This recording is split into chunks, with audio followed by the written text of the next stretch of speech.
day, and what did the Leave campaign conjure up?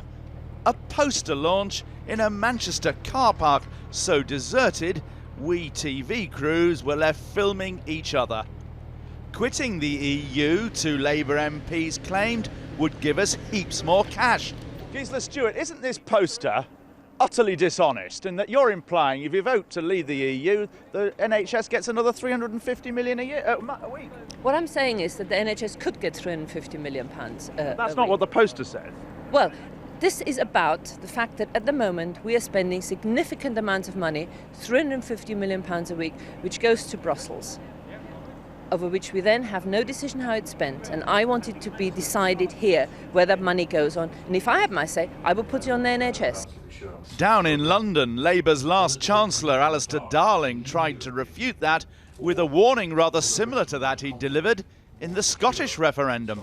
If we leave the European Union, we will see a drop in the total wealth of this country and therefore a drop in tax revenues, and that will directly damage public services like the NHS.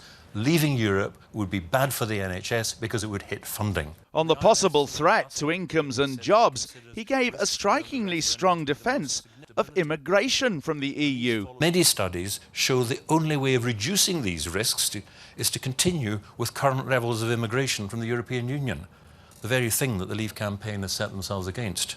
Earlier, the UKIP leader Nigel Farage was in Downing Street, returning the pro-EU pamphlet that the government has sent each household. I'm here on behalf of millions of people who are outraged that the government has chosen to spend nearly £10 million of our money to tell us what we should think and how we should vote in this referendum. I don't believe that's within the rules. Even the Electoral Commission have said it is not within the spirit of the rules. Back up north, the Remain team rolled into town. Would Manchester be big enough? Just about, as the big coach coughed up one local Labour MP and a single aide, greeted by a small band of students.